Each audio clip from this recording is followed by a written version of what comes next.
sense of hope, the solitude of fear. Legs to hold you close, but never hold you near. Your grin of understanding hangs like flowers in her hall, and her life seems so demanding. She's just scunnered with it all. She's given up on love for coffee and TV. Hello. If you're new, welcome to Four Waller. If you've returned, welcome back. Here we talk about true crime. So if that's your thing, then please consider hitting the like and subscribe buttons. That way you'll be the first to know when the next weekly story is dropped. That said, you ready? Let's begin.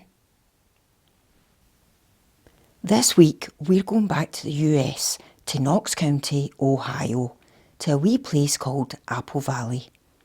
Here we meet 13-year-old Sarah Maynard, her brother Cody Maynard, who's 10, mum Tina Herman, aged 32, and Tina's best friend and neighbour, Stephanie Sprang, aged 41. It's Tuesday, the 9th of November 2010, and unbeknownst to them, they're being watched through this night by Matthew Hoffman. He's waiting in the surrounding forest across the way for the morning to arrive so he can, according to him, rob their home of jewellery, money, small things he can carry. He knows Tina is a single mum and sees the garage door as ajar. With this house being pretty remote, it's perfect. His own car is parked a bit away down the street so it can't be seen.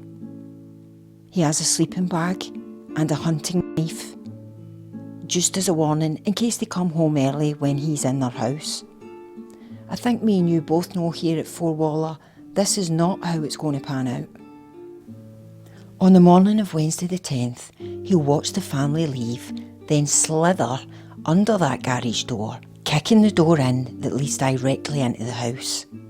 He'll say it was exciting being in someone's house when they're not home. He's in Mum Tina's bedroom when she comes home.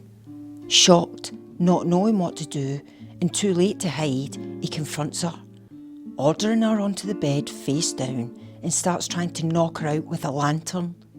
It doesn't work. This is when friend and neighbour Stephanie runs into the bedroom, who he didn't even hear enter the house. Bedlam ensues, to which he grabs his knife, stabbing Tina twice in the back, and chases Stephanie, who's ran into Sarah's bedroom. He runs at her and stabs her multiple times in the chest. Both women are now dead. Apparently shocked at his own actions, he drags them into the bathroom and, in his words, to process. Real term to you and I, dismember. The family dog won't stop barking, so he kills it as well. As he's processing, Sarah and Cody come home. He hears them and runs to the front door. Sarah, on coming face to face with Hoffman, runs to her room. Cody, stunned, doesn't move and is stabbed to death right there inside the front door. Hoffman then runs after Sarah, drags her out her room to the kitchen and ties her up while he continues processing in the bathroom, stuffing the dismembered parts into black bags he's found in the house and loading them into Stephanie's Cherokee Jeep. He then drags Sarah into the Jeep and drives back to his house where he holds Sarah hostage in the basement, tying her up with an electrical cord from a fan and gaffer taping her mouth. He then contemplates rolling the Jeep into Foundation Park Pond with its contents, but decides against it. He says it would be too cold and he might not make it out the vehicle in time, so could actually drown with it.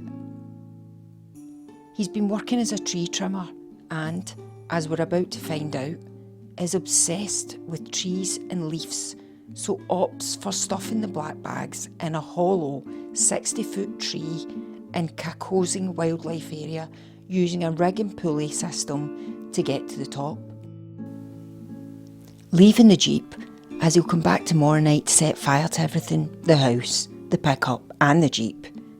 But for now, he has to get back to his to make sure Sarah's still secure in his basement. The following night, when he goes back, the place is swarming with police.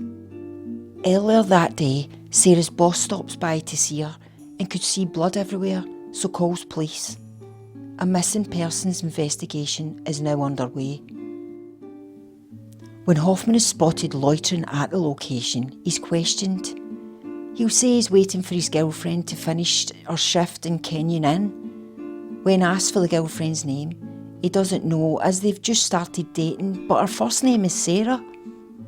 He's told to move on with no further questioning.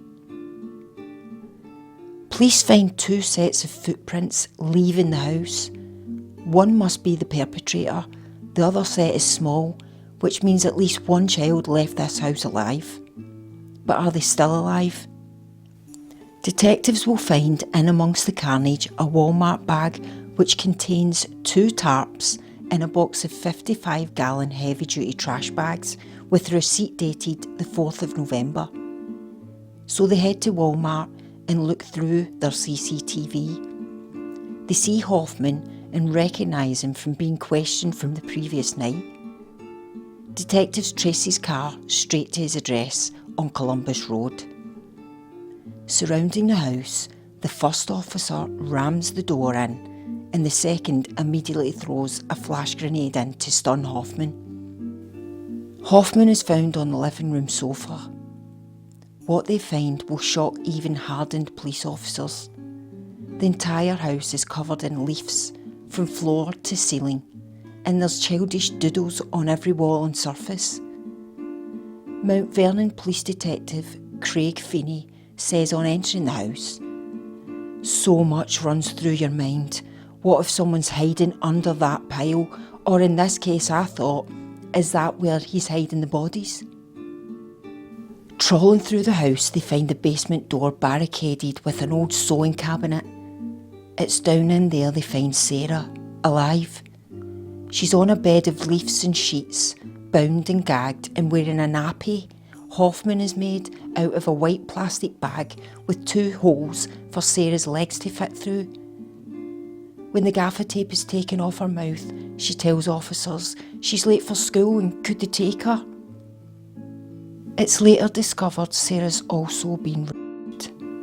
She was held captive here for 4 days, as it's now Sunday the 14th when she's rescued. Hoffman won't speak when questioned, like at all. It's days before he says anything. He'll eventually speak, attempting to make a deal on his terms, which consists of him writing his confession down, giving it to a lawyer, then he'll make an escape attempt to which the officers will shoot him dead because he can't do jail. He will eventually give his rendition of a confession and will take them to the Kokosing Wildlife Area, pointing out the 60-foot hollow tree where Cody, Tina and Stephanie's remains are found stuffed inside.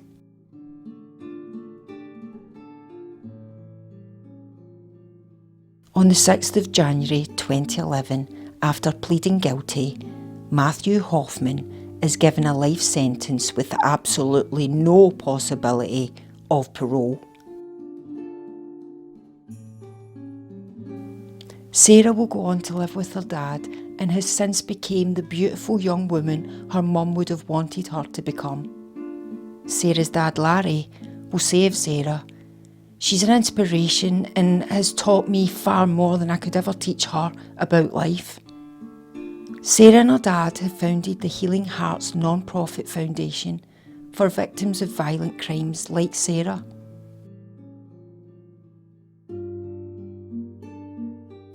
So do you think Hoffman did go to the house to steal, or was the intent to kill from the start? Personally, I agree with Sarah's dad Larry, who said, "A thief goes to a house to steal, a murderer goes to kill." Let me know what your thoughts are in the comments below and we'll have a wee chat. Right then, thank you so much for coming to see me. This is my wee time out, so please be kind to the person beside you. We're all human, unless the person beside you is Hoffman. Hangs like flowers in her hall, and her life seems so demanding. She's just scunned with it all.